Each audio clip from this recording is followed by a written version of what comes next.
La llegada de los europeos supuso para los habitantes de estas tierras una enorme sorpresa y un esfuerzo para intentar discernir si los recién llegados eran seres divinos o humanos.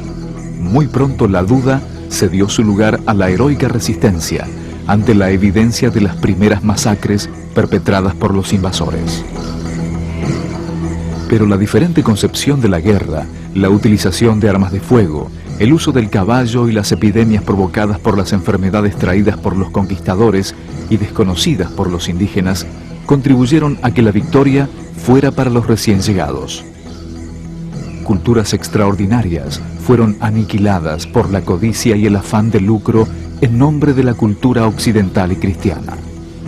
El indio, como llamaron los españoles a los habitantes de estas tierras, que bautizaron con el nombre de América, pasó a ser un instrumento de producción para las ambiciones de los conquistadores. En algunas regiones, como las zonas mineras de México y el Alto Perú, la explotación fue tan despiadada que determinó la casi extinción de la población local y los conquistadores debieron recurrir a la introducción de mano de obra esclava proveniente de África.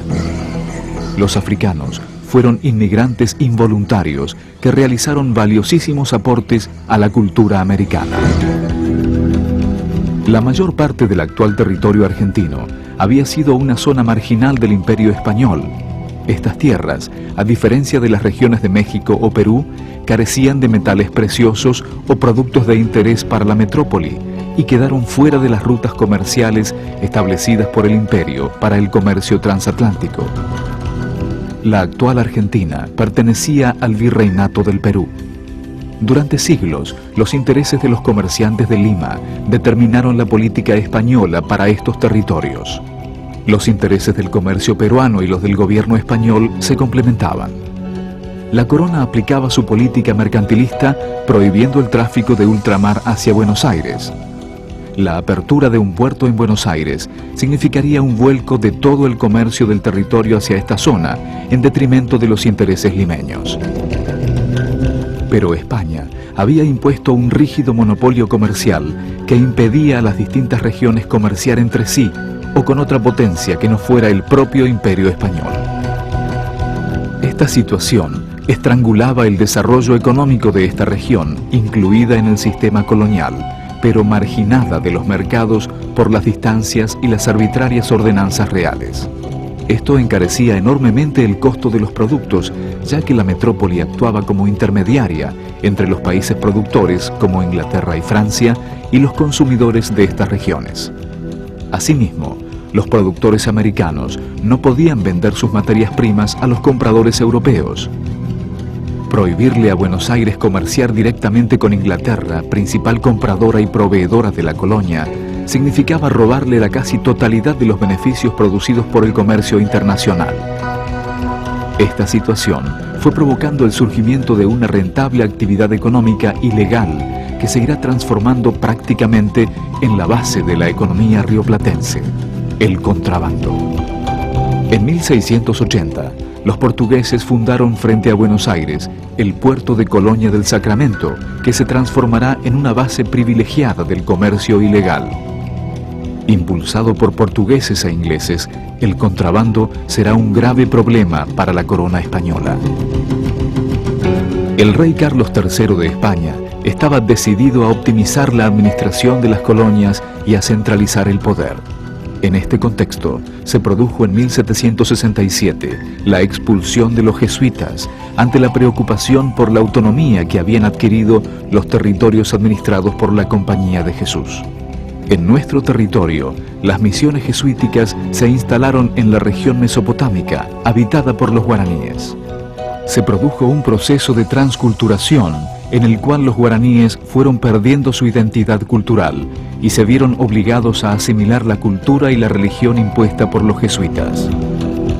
Dentro de las misiones, se les daba a los indígenas un trato más humanitario que en el resto del territorio colonizado y estaban a salvo de la esclavitud y de los servicios personales. La división de la tierra comprendía una parcela individual cultivada por los jefes de familia y una zona común para la explotación comunitaria. Las misiones gozaban de una amplia autonomía económica y administrativa, y los colonos españoles no podían ingresar a ellas. El auge del contrabando fue uno de los motivos que llevó al monarca Carlos III a tomar la decisión de crear en 1776 el Virreinato del Río de la Plata y designar a don Pedro de Ceballos como primer virrey de estas tierras. La inclusión del Alto Perú con las minas de Potosí garantizó los recursos necesarios para sostener a la nueva estructura administrativa. La implantación del virreinato significó el predominio de los intereses portuarios de Buenos Aires sobre los del resto del territorio virreinal. La economía del interior se basaba en el trabajo agrícola y la industria doméstica, que alcanzaba para abastecer al mercado interno. La riqueza de Buenos Aires era comercial y reposaba sobre el intercambio de materias primas.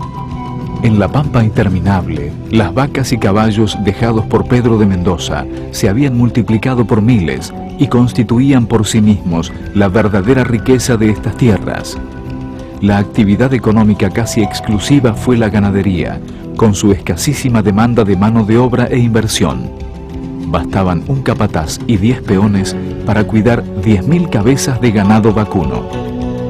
La capital se transformó en el centro del comercio ultramarino y creció enormemente el poder y la influencia de los comerciantes intermediarios porteños. En 1794 se autoriza el comercio con naves extranjeras y se crea el consulado para, entre otras cosas, controlar esta actividad. Es designado secretario del nuevo organismo un criollo educado en España, muy influido por las nuevas doctrinas económicas, Manuel Belgrano.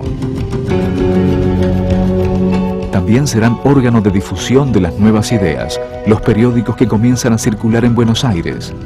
En 1801, Francisco Cabello funda el Telégrafo Mercantil y al año siguiente, Hipólito Vieites publica el Semanario de Agricultura, Industria y Comercio. Tenés la serie de los periódicos de ese momento que tienen una fuerte impregnación economicista, en tanto el eje de todo esto es el logro de la apertura de los ríos y de un relativo ablandamiento en el monopolio español, que va creciendo desde fines del siglo XVIII hasta, digamos, en 1810, ¿sí? Vos me preguntás por Vieites. Pues bien, ahí también tenés una serie de periódicos. Decíamos, el Telégrafo Mercantil es 1801-1802. El periódico de Vieites y el periódico de Belgrano. Es decir, y las tres figuras, Labardén, Vieites y Belgrano, te digo, impregnadas por economicismo, sobre todo por economicismo de origen italiano, Filangieri, ¿sí? En ese momento. Es decir, esa modernización precaria, primitiva, que se estaba planteando desde una perspectiva liberal, ¿sí?